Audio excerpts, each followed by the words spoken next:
Magandang araw mga idol, for today's video ay mag-repair naman tayo ng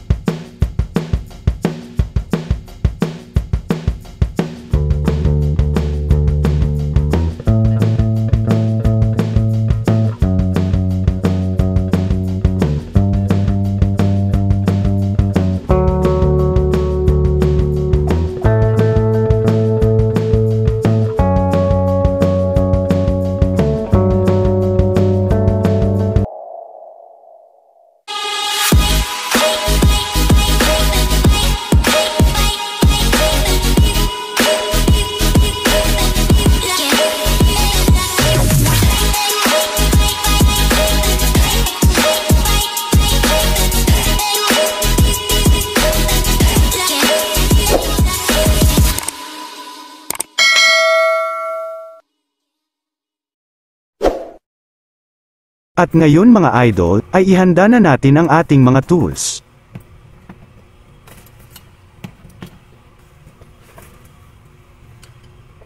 Bukod sa mga screwdriver at plier, ay importante na meron tayong multi-tester na analog, para sa pag-test ng continuity at boltahe. Para malaman natin kung ang mga wire nito ay buo pa, ganun din ang kanyang fuse, at para masukat natin ang boltahe ay kailangan din talaga natin itong multi-tester na ito.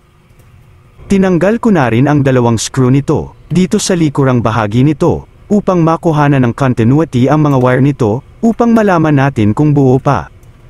Ngayon kunan natin ng continuity ang line 1, at kung ito ay walang reading, ang ibig sabihin may putol sa dinadaanan ng power. Pagmasdan, hindi gumalaw ang ating multi-tester na analog, ibig sabihin may putol talaga sa dinadaanan ng power. At ngayon naman, ay bubuksan ko itong plug para suriin ang kanyang fuse.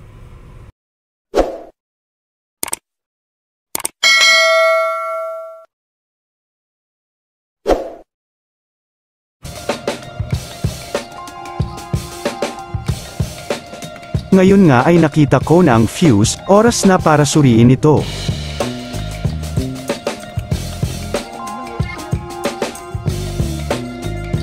Pagmasdan, hindi gumalaw ang ating multi-tester, nangangahulugan lang na busted na ang kanyang fuse. Kaya ngayon mga idol, ay papalitan ko ng bagong fuse upang masubukan natin kung ito lang ang kanyang problema. Ngayon mga idol, ay nakakuha na ako ng pamalit sa busted na fuse. Bago ko ilagay ang bagong fuse, ay ipapakita ko sa inyo kapag buo pa ang fuse.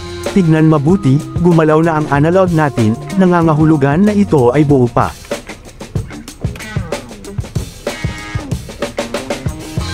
Tignan yung mabuti, gumagalaw ang ating analog, indikasyon na buo yung fuse.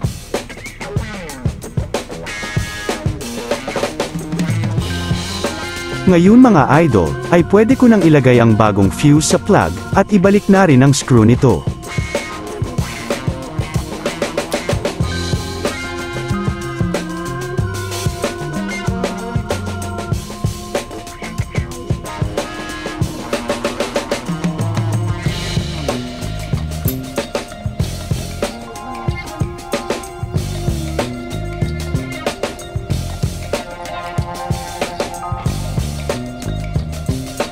Pwede ko nang ibalik ang cover ng iron at mga screw nito, ganun din ang filter na tinanggal ko, ito kasi mga idol ay nilalagyan ng tubig.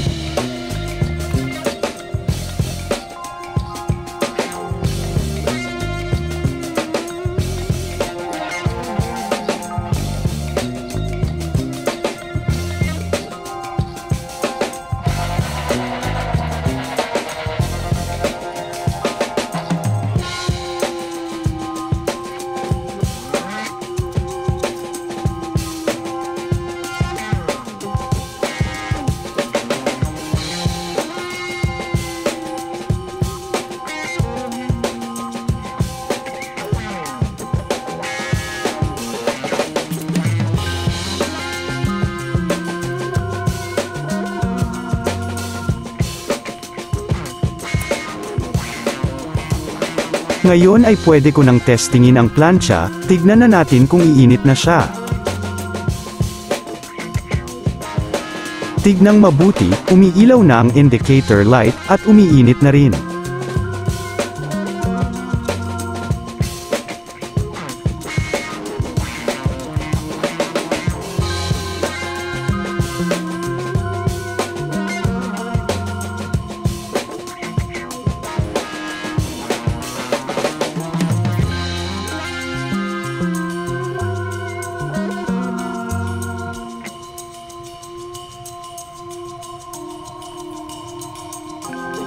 Ngayon naman, ay ilipat natin sa mataas na temperatura ng init, at pakinggan ang plancha.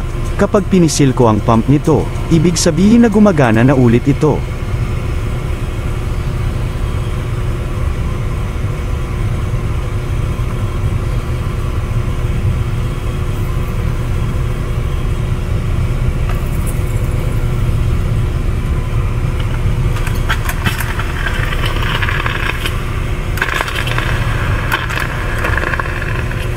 So ayan mga idol, gumagana na ulit ang pinagawang plancha, sana ay nakapagbigay ako ng panibagong kaalaman.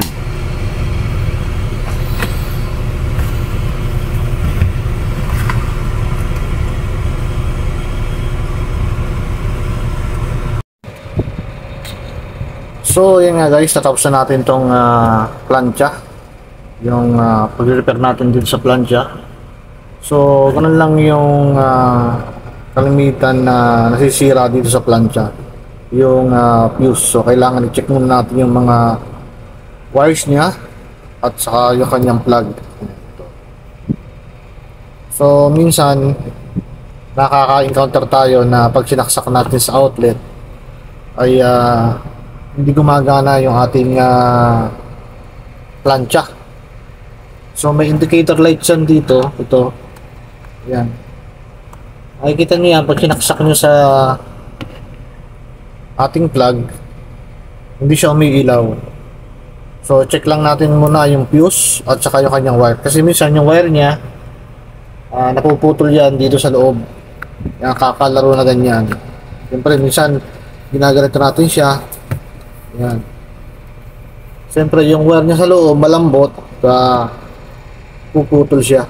So kailangan meron tayong multi-tester para sa pan-testing. Ito. Yan, maganda rin yung analog para makikita natin kung buo yung ating mga wires. Yan. So set lang natin siya sa times 10. Ayan. Para makuha natin yung continuity. So kita nyo guys, saka times 10 siya. Yan. Tapos pagka walang putol yung ating mga wire, gagalaw yung ating multi-tester, yung kamay niya. Ayan. Ayan, makikita nyo guys. Ayan, gumagalaw siya. Ibig sabihin yan, buo yung ating wire. Pero pag kinuha natin ng continuity, yung kanyang wire o kaya yung kanyang fuse, at hindi gumalaw yung kanyang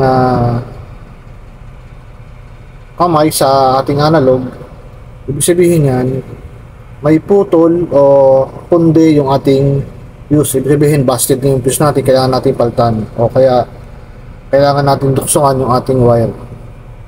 So yan guys, sana makapagbigay ako ng konting kaalaman about dito sa ating pag-repair ng plancha. Kung babalikan nyo yung aking naunang video kung paano mag-repair ng plancha, so pinuha na natin yun ng continuity, yung ating plug, yung ating fuse. So okay naman, pero ang problema niya yung fuse niya sa loob. So minsan kailangan natin buksan lahat ito para makita yung fuse na yon at para mapalitan. So yun lang guys, maraming salamat sa inyong panonood at sana ay nakapagbigay ako sa inyo o nakapagkat sa inyo ng panibagong idea about sa pag-repair ng ating mga plancha. So yun lang guys, maraming salamat sa inyong panonood. See you to my next vlog. This is Richard Mix TV and peace out.